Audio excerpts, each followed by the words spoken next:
measure Senator Francis Tolentino and to interpellate the distinguished gentleman from the great province of Bohol and Davao Region, Senator Ronald Bato de la Rosa. Our sponsor, Senator Francis Tolentino, is recognized, and likewise Senator Bato de la Rosa to interpellate.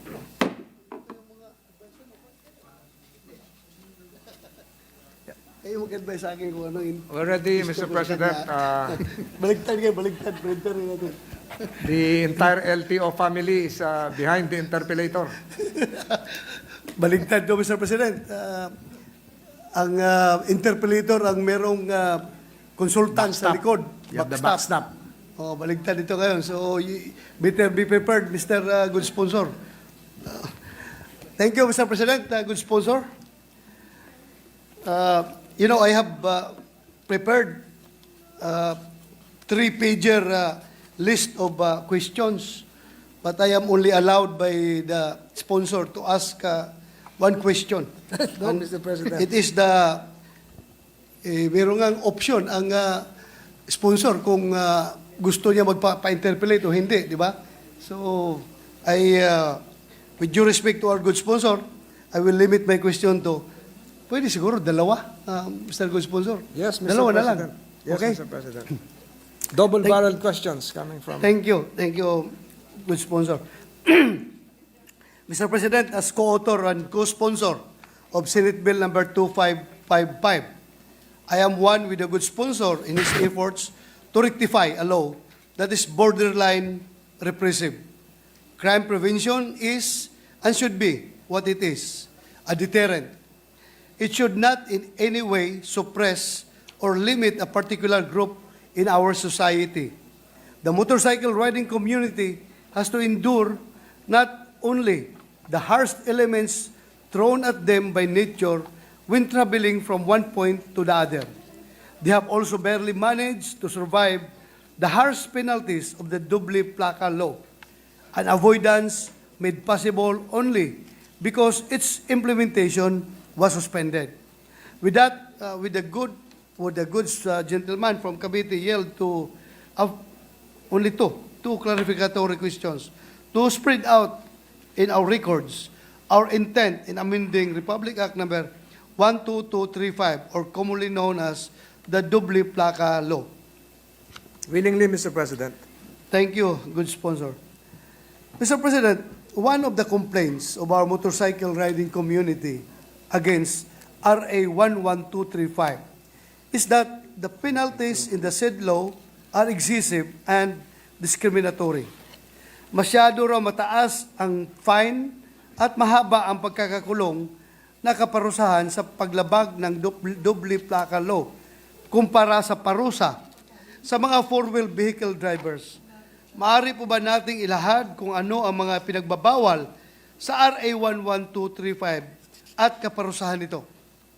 Yes, Mr. President.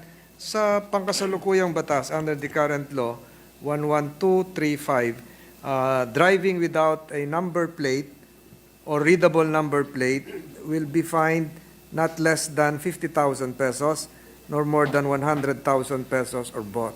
Under the proposed measure, under consideration, it would not be more than 5,000 pesos, Mr. President.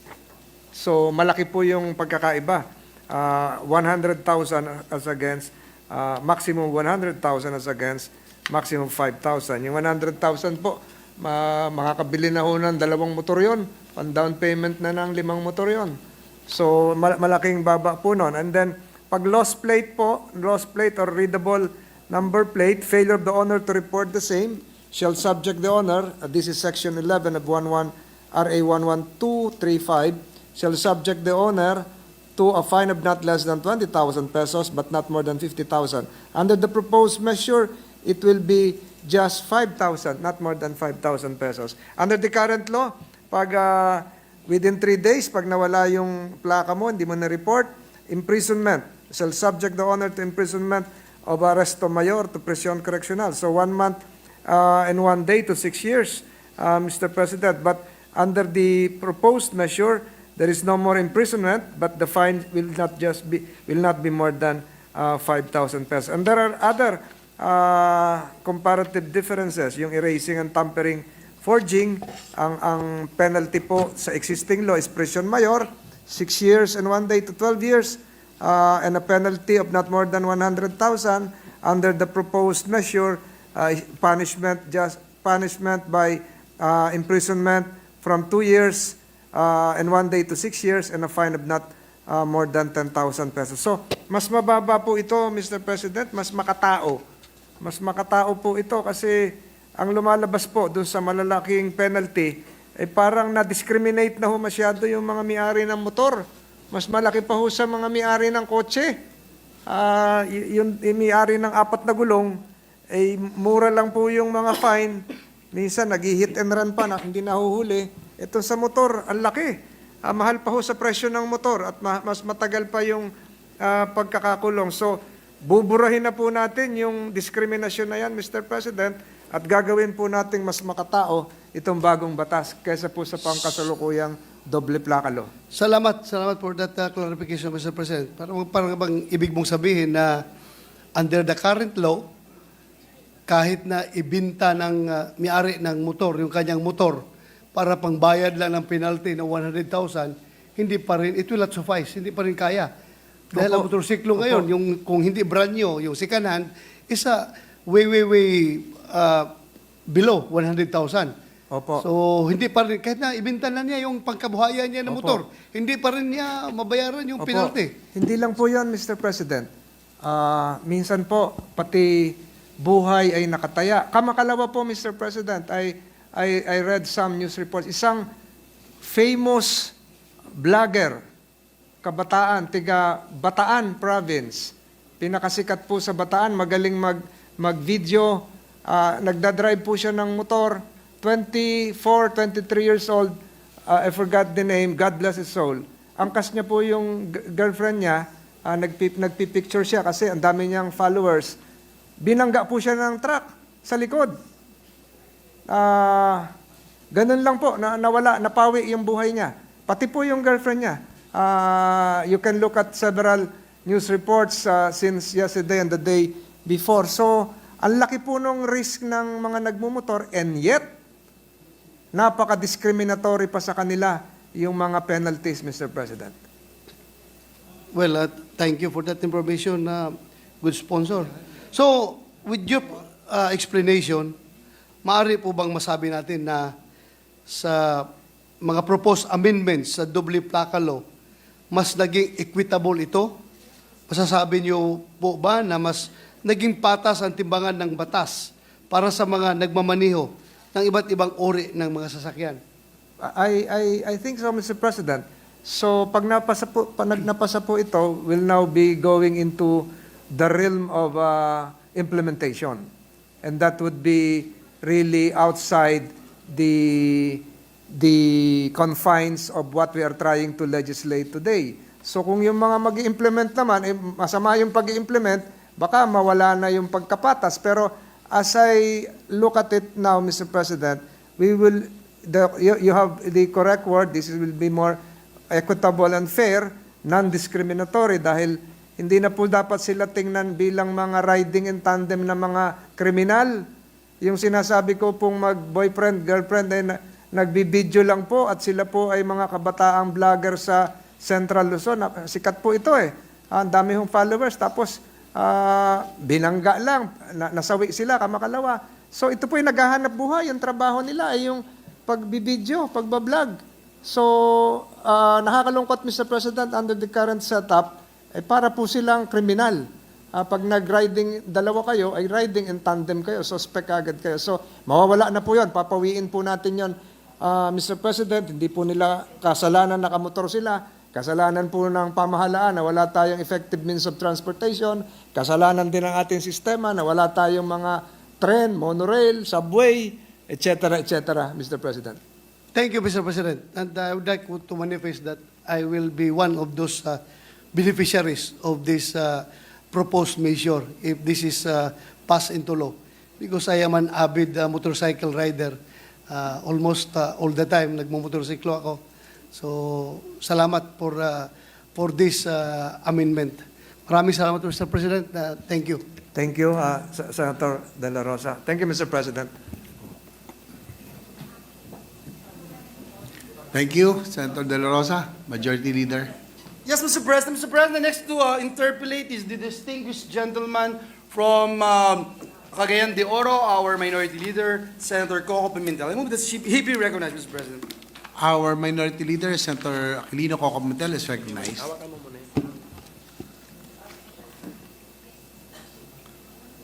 Thank you, Mr. President.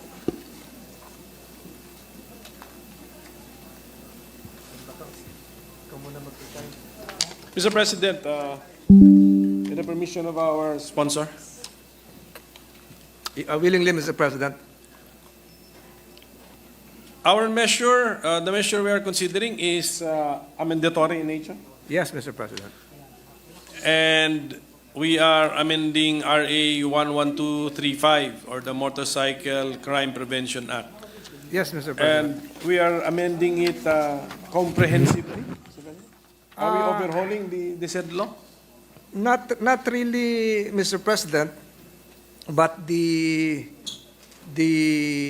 response of the Congress should be attuned to the needs of the times. Ang tinutukoy po dito, Mr. President, gumawa tayo ng batas, tapos nagkaroon ng 12 million plates na backlog para sa motor na hindi naman magawa. Paano pa ho yung batas? Ang ginangyari po sa batas, Mr. President, sinuspend yung batas dahil hindi kaya ng LTO na gumawa ng plaka. 12 million and counting. So, kasama na rin po yun, Mr. President. The law was passed, not implemented, suspended, and cannot be implemented, Mr. President, and resulted into a discriminatory treatment of riders, Mr. President.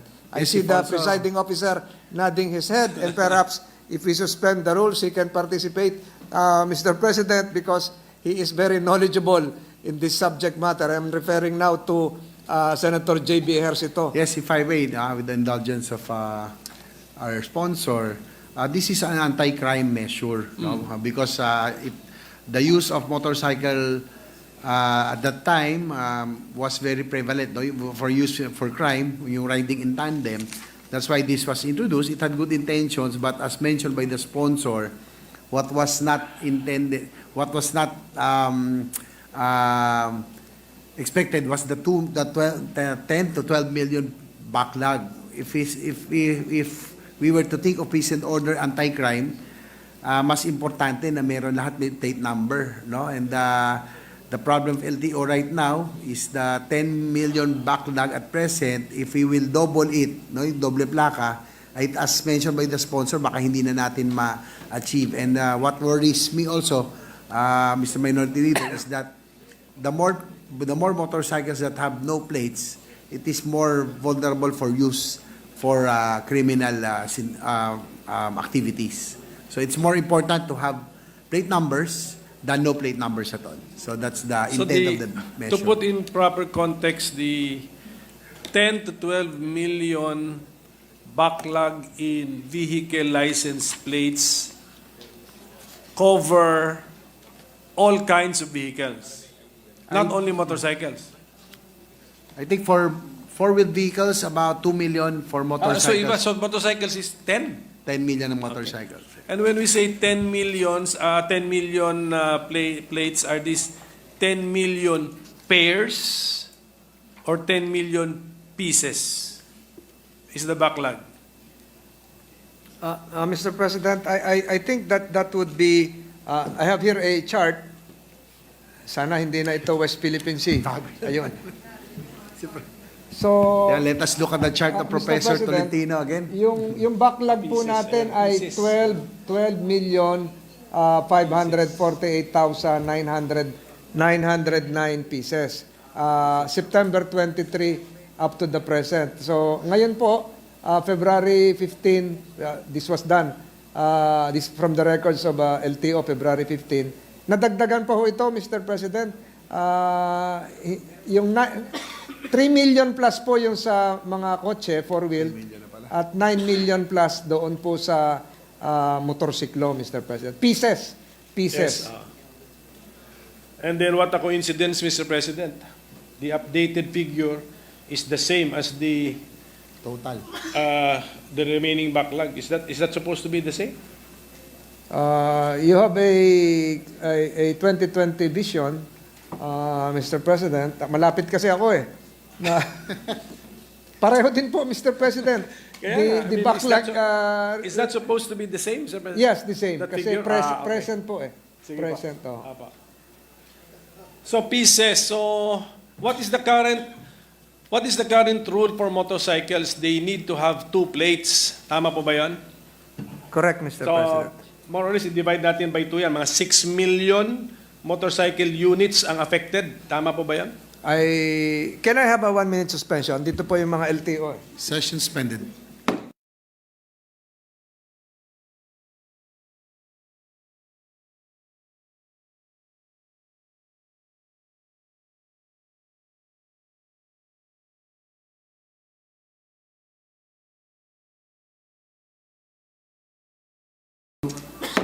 Mr. President, it would appear that this would be divisible by 2. Divisible by 2. But I have records here that the plates to be delivered would be almost the same. Almost the same, Mr. President. No, my question, Mr. President, is more or less how many motorcycle units are affected with the backlog? Tama ba? 6 million? Not 12 million. Tama po? Around Correct, 6 correct, million. Mr. Tama. President. That's correct. Correct, Mr. President. Sige po. And then, in the sense that this is an amendatory law, maybe here again, what parts of RA 11235 are we touching or amending, Mr. President? Number 1, Mr. President, we will be amending Section 4 of Section 7 of RA 11235, wherein a plate number will no longer be needed for the front of the motorcycle, and in lieu thereof, an RFID sticker would be required, Mr. President. That is on Section 7, Mr. President. And then that would be Section 4 of the new law. That's Section 7 of the existing law. And then, Mr. President, on Section 11, we will be amending the same for purposes of decreasing the amount, the penalty, the fines, Mr. President, from 20,000 not more than 50,000 to a fine of not more than 5,000, as I mentioned during the Yes, yes. previous questions coming from Senator De La Rosa, as well as the imprisonment. Nawala na po, Mr. President, yung arresto mayor to prisión correccional. Ano na lang po ngayon, Mr. President, fine of not more than 5,000 pesos. And then Section 12, yung erasing and tampering of the current law, will be amended to decrease likewise the fine from maximum 100,000 to 10,000, as previously stated, Mr. President. And then the prisión mayor penalty in the same section will be reduced likewise to 6 months imprisonment, and the fine reduced to 10,000. On Section 13 of the stolen number plate, it will be reduced likewise to 10,000 pesos from a maximum of 10,000 pesos. Yun lang po, Mr. President. So yes, thank you for that, Mr. President. So basically, ang significant ideas in our bill, which amends RA 11235. Number 1, it's about the plate, the motorcycle license plate. Basically, from 2, isa na lang. Correct, Mr. Okay, President. tapos, pati ba yung size ay, yung required size ng 11235 ay ba i-release na natin? I mean, we will abandon the size requirement? Mr. President, With the presiding indulgence of officer- the yes. Minority Leader, with the law 11235, it already increased the size of the rear plates that will be more readable from a farther distance. So that was the intention na kung sakaling magamit sa krimen, ay it will be the plate numbers from the rear will be readable even at a longer distance. So we will just retain the rear plates in the same size. No, Mr. President, yung RA 11235, is it scientific enough that andun ang dimensions ng required plate sa likod? From what I remembered, it is there already specified that Yeah. it is a bigger plate. Are we touching it in our bill, Mr. President? Are we changing the dimensions of that ano ba tawag doon, Mr. President? Rear, no? Rear plate The number. rear plate number, yes. Are we touching the dimensions? No need anymore because that is also one of the features of the RA 11235 for anti-crime prevention, so that it will be readable in case the use of CCTV or other cameras from afar. So it will be more readable. So it's bigger than the old plate numbers. So ang reklamo ba doon sa RA 11235 is Front. the requirement of the front license plate as well as the size of that front license plate? Actually, Yun it's po the ba? front plates only, not the Yes. rear plates. Yes, Kasi the for- front plate and as well as the required size of the front Yes, license plate. Tama? Because it will be dangerous, poses a danger because it might detach because for aerodynamics, baka matanggal and it might hit, it will pose the danger to the rider. So that's the reason that riders are wary of having a plate number in front. So in lieu of that, as mentioned by the sponsor, we will have an RFID system so that in case there are checkpoints also, less discrimination na hindi na pipila na matagal, it will be more, we will just have scanners, no, that will make it more convenient, not only for riders but also for law enforcers as well. Plus, Mr. President, if I may add, all motorcycles are designed not to have a plate number in front, because in front you only have the headlight, the single headlight, plus the fork, the shock system. So there's no space for as far as I know, there's no space for a plate number in front. Are there no jurisdictions which require two plates for motorcycles? Other countries? From what I know, Indonesia only is what I remember, So- and Thailand, I think. There is no aerodynamic objection in Indonesia and Thailand? I think motorcycles that were sold in those countries have a special provision that for plate numbers. But the motorcycles that are sold here, that doesn't have the provision. Okay. But my concern, Mr. President, is if you want this is a crime prevention, the mother law which we are touching is a crime prevention measure. Ang isa sa mga measures na naisip doon is to make the motorcycle license plate more readable. Okay, so most likely most likely the law provided for the specifications of that rear license plate, yung size ng plate, yung font size ng mga letters at saka numbers. Nandito, saan dito? Mr. President, that was provided for, Mr. President, the size in specified under the implementing rules, Mr. President. So we're now referring to the dimensions, Mr. President, but let me add that in lieu of the front motorcycle plate, there would be an RFID, Mr. President, and all motorcycles, and this was supposed to be asked by Senator Padilla, all motorcycles, when you buy a motorcycle, it already has an RFID. Ngayon? Yes. The RFID contains the engine number, the chassis number, etc., etc. So there would be no additional expense on the part of the motorcycle rider. Nandun na po yun eh.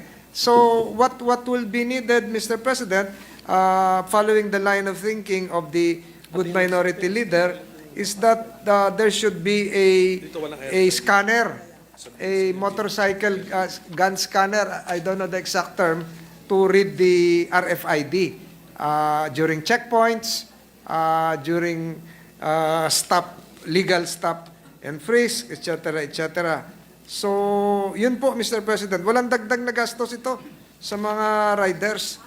Nakakabit na po talaga yon. Actually, to just to clarify, the RFID comes with the plate numbers. The LTO supplies the RFID, which What- contains, as mentioned by the sponsor, the information of the motorcycle and the engine, chassis, and the others, and also the drivers. So in later on, the driver's license, so that it will be for the use of the scanners in the future. So the RFID mentioned in the bill and the RFID already attached to the motorcycles when sold are the same.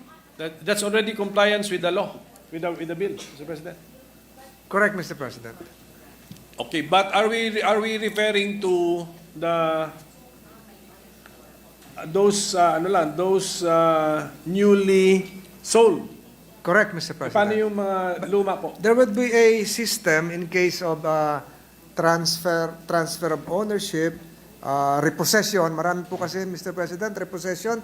So there would be a system separate from the current LTO system wherein the new details can be placed within, so that it would appear within that RFID system, consistent with the Data Privacy Act and the new registration. So this would make it more current, Mr. President, because it would enable the LTO to really place, because just the name of the owner would be changed, but the chassis number, the engine would remain the same. So there would be a system for this, and this would likewise be consistent with our existing anti-carnapping laws, Mr. President. Yung mga bibili ngayon ng motosiklo, may RFID na po. Yung mga pagbago. Pag ngayon yung mga bibili ng second hand o yung may-ari na ng motorsiklo ngayon na wala pang RFID, they would need to purchase that RFID, that sticker. Mr. If I may also, Yes, sir. I just again to clarify, the RFID comes with the plate numbers, the new plate numbers. It's supplied by LTO also, so kasabay na siya ng mga bagong plate numbers. Yes, pero when this law, if this bill becomes law, aabutan po niya yung backlog eh. Therefore, 6 million yon, mag-i-issue ng one plate na lang plus RFID. Plus RFID, Ganun po ba? yes, it comes with it. Samantala ngayon, ang obligasyon is 2 plates plus RFID. That is correct. Opo. Paano po na-cover yung mga luma na motorcycles na meron ng plates? Di ba nagre-renew na lang ng ng registration? In the renewal ba bibigyan lang sila ng RFID na sticker? So, Mr. President, in case of subsequent sale or disposition of a motorcycle, the new owner shall report such sale or disposition to the LTO by submitting the required clearances ng HPG, deed of sale within 20 days from acquisition of ownership and transfer, cost the transfer of the same.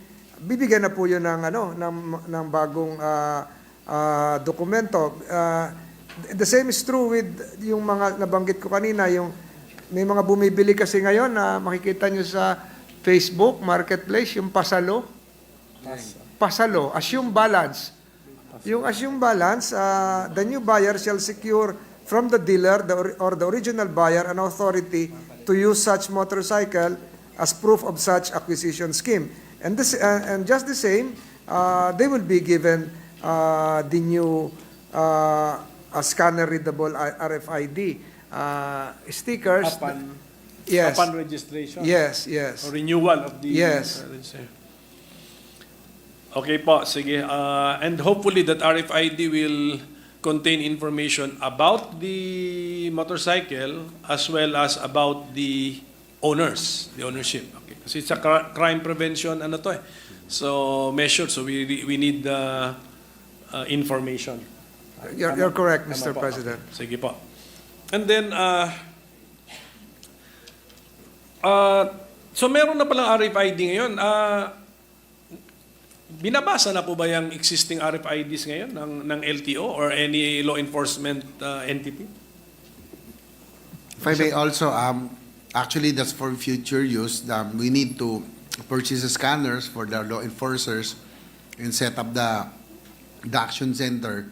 That's for the convenience of the law enforcers and the riders as well. But at present, I'm sure that LTO will attest that they already have the information of the motorcycles, the engine number, the chassis number.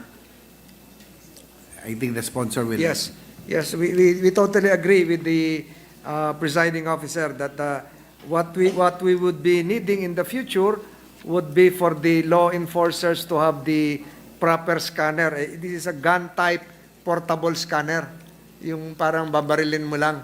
We used to have that during my MMDA days, yung mga plaka. So kailangan mag-slow down. And then merong laser light pointed to the RFID, lalabas na po doon sa scanner yung details. So this would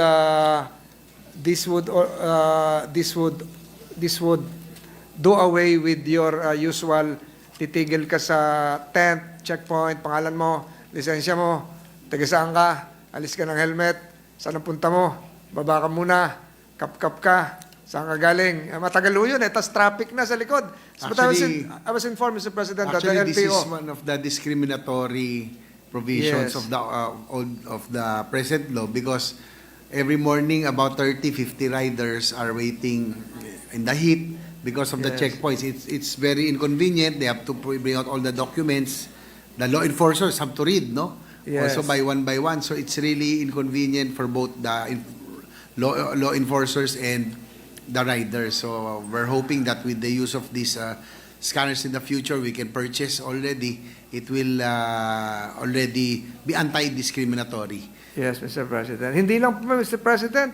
May mga balita ako, pati yung mga nagdi-deliver ng pagkain. Saan ka magdi-deliver? Ano yung dala mo? Saan niluto yan? Magkano yan? Anong oras ka umalis? Nakabilad doon sa araw yun. Minsan, malamig na ho yung kape bago dumating sa pagdadalan.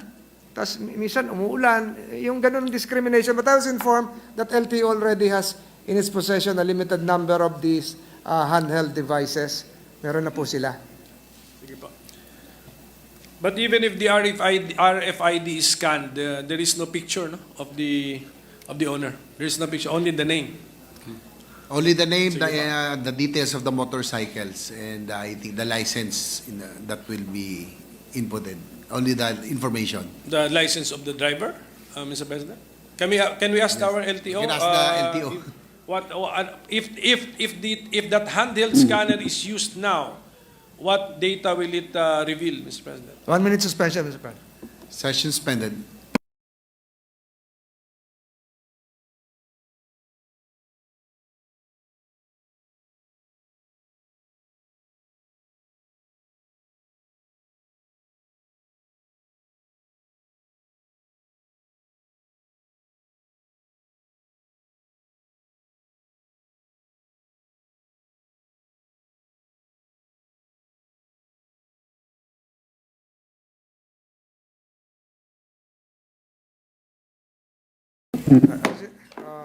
I was informed by the LTO that the scanner that they have right now, if pointed to the RFID, would just reveal the engine number, the brand, Yamaha, or Honda, the chassis number, etc., but not yet the name. Yeah. But it can be included because they are complying with some Data Privacy Act concerns. No pictures, Mr. President.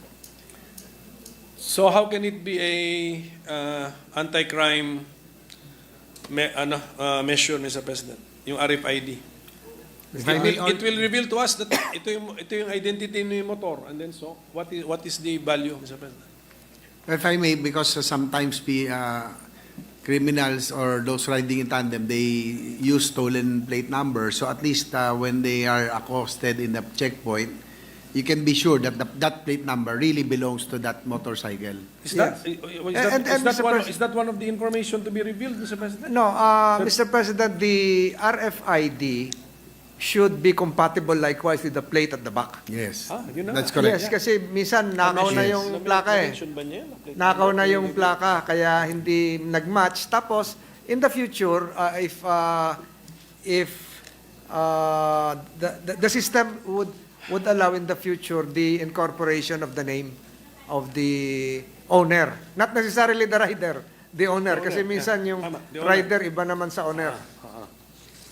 Yes, pwede mong hanapan ngayon ng ID si rider. Then the RFID will reveal the name of the owner. Correct, So, pwede Mr. mong matanong, bakit po kayo nagda-drive nito? May permiso ba ito sa owner? Yes, for instance, if the owner is from Cagayan de Oro and the motorcycle accosted was made in Quezon City, pero iba na ho yun. Paano ka Sige nakarating po. dito? Likewise, if I may add, Sige po. kung halimbawa po ma-report yung motorcycle that was stolen, and kung nandun po yung action center in the future, it will be alerted, no? So lahat ng checkpoint pag na scan po, pag nagpula, then mahuhuli it will be recovered faster. So that's for future use. Pag may meron na pag may access- alert, may alert, yes, may pag may alert. alarm. Apo. Alarm, yes. Apo. Good. That's we are using the technology to help us enforce the law, Mr. President. So, Mr. President, tama naman po na binababaan yung mga penalties because na-appreciate po natin sa sagot po ng ating sponsor. Mayroon pala mga infraction na 50,000 pesos ang fine under this old law, and then we are reducing for example, the 50,000 to 5,000. to 5,000, Mr. President. So this is, and then as mentioned by our sponsor, if it's a four-wheel vehicle, that 50,000 for the motorcycle, the same infraction would just be 5,000 for the four-wheel Yeah, correct. vehicle. So these are the discriminatory features that we are also taking out, Mr. President. Pero yung parati nating example na si four-wheel vehicle, diretso-diretso. Si two-wheel vehicle, paparahin. Will this measure put an end to that? Hindi rin po, di ba? Ang ating point is it will just be more comfortable to the stopped motorcycle rider. Yun po yung nakukuha kong mensahe. So that's now the law enforcement implementation angle, Mr. President, but it will lessen the discrimination. Perhaps there's the big penalty currently being imposed can entice a law enforcer to accost and stop and freeze because ba't ka magbabayad ng 50,000? Baka maglagay pa yun doon. Makukutongan.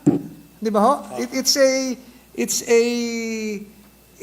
opens the floodgates of corruption on the streets kasi mataas yung magbayad ka ng 50,000 o magbayad ka ng 1,000 ngayon.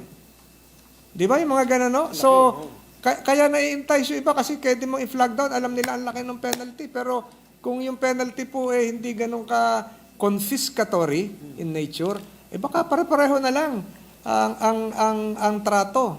And then, yung mindset din siguro po ng enforcers, dapat mabago rin. May karapatan din ho itong mga riders, hindi ho ito kriminal riding in tandem. The records will show, meron po akong mga details, pero I've shown that before, Mr. President. Kung totoo pong naging readable na to the human eye from a distance of 15 meters, yung back license plate of the motorcycle, then why the need to stop them, Mr. President?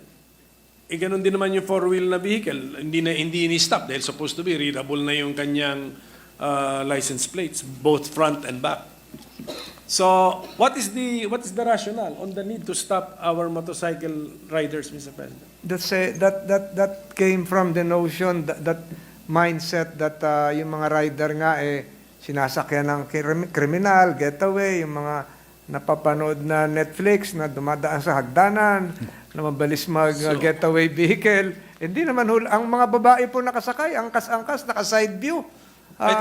Kasakay yung asawa, hindi naman riding in tandem yun. So, naging tradisyon na ho yun. Stop. So, Mr. President,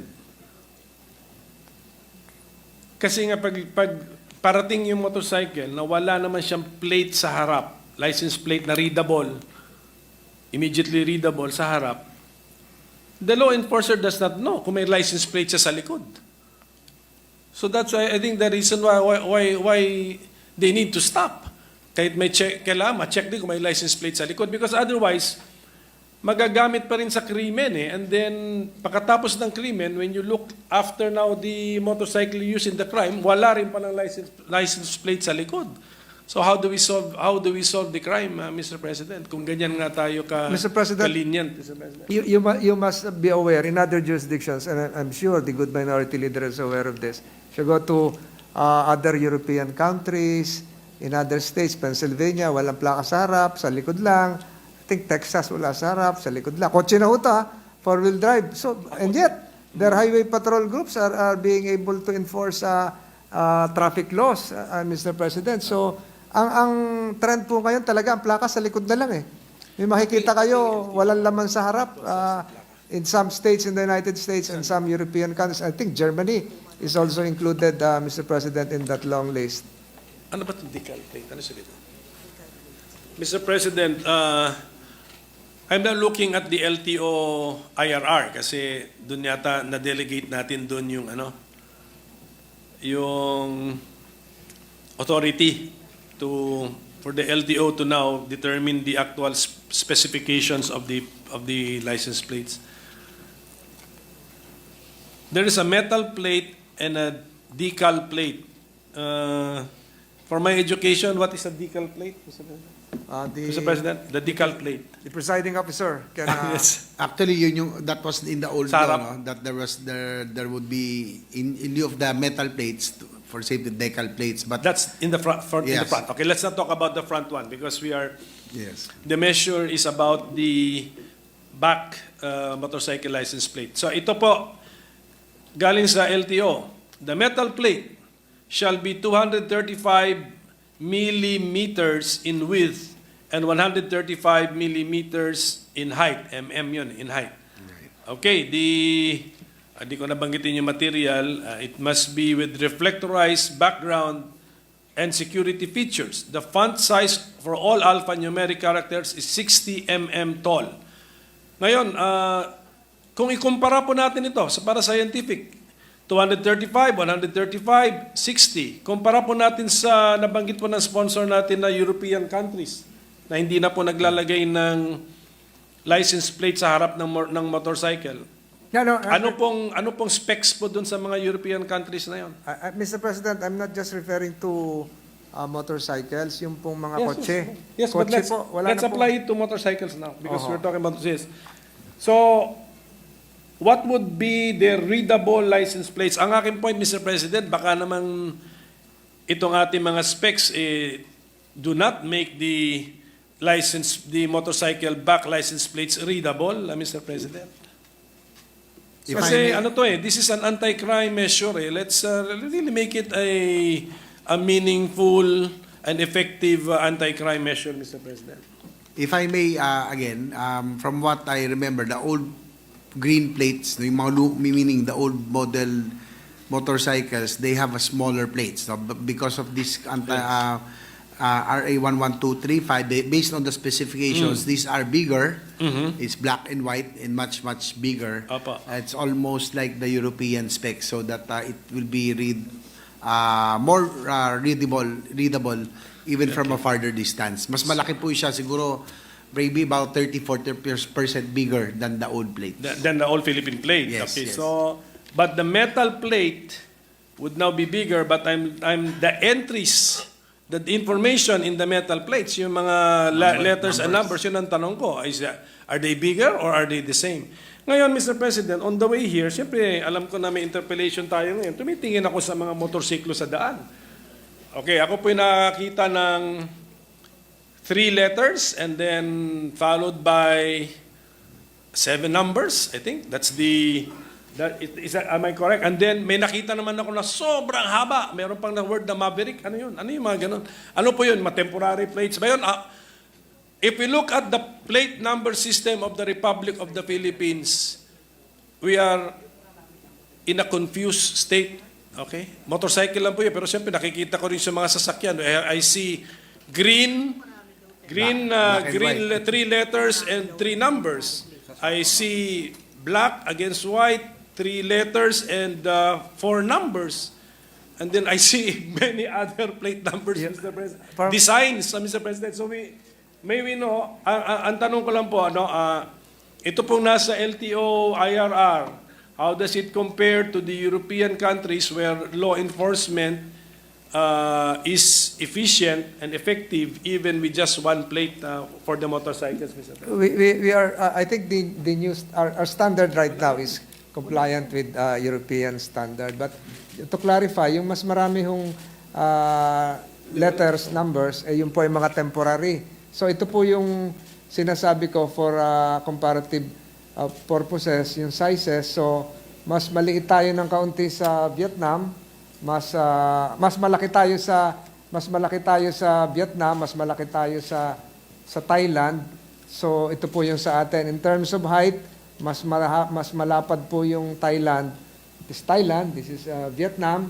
Ayun po yung sa Philippines. So mabivisualize nyo na po yan, Your Honor, na kung yung distance nyo po, Mr. President, from that podium to where I stand, nababasa nyo pa. So, ibig sabihin po niyan, merong dalawang kotse pa in front na pwedeng overtake. Pero in the usual traffic situation po, magkakadikit-dikit na tayo Mababasa nyo ho talaga yan. But Mr. President, I'm sorry to say, wala akong nakitang ganyang license plate, Mr. President, sa daan. Itong AB 12345. Wala po ako nakitang ganyan sa daan. Yan po yung current doble plaka. Wala po kayong makita, Mr. President, kasi hindi nga makagawa ang LTO. That is the suspended law. Yes. Hindi nila in-implement. Wala sila ma-manufacture. But that is already the 235 mm in width and 135 mm in height. Is that Correct, it? Mr. President. Hindi sila makagawa. Hindi sila makagawa ng... May we know, Mr. President, bakit in inches pala yan? Kung ang LTO millimeters ang Yes. gamit, and then did the LTO provide our sponsor with the chart, Mr. Ako President? na po ang nagpaano kayo na po yan. Okay. Ang ibig sabihin po ng 5.31 inches ay 135 millimeters. Ang 9.25 inches ay 235. Apo. So, compliant po yon. Hindi lang po ako magaling sa metric system, kaya ginawa ko na pong inches. 60. Ito And po then, yung mga letters po natin and numbers, are they 60 mm? Correct. Correct. But ito po, So wala actual tayong po ito. nakikitang ganyan ngayon because the law was never implemented. The law, perhaps the good presiding officer can assist me. Yes. Session suspended for a minute.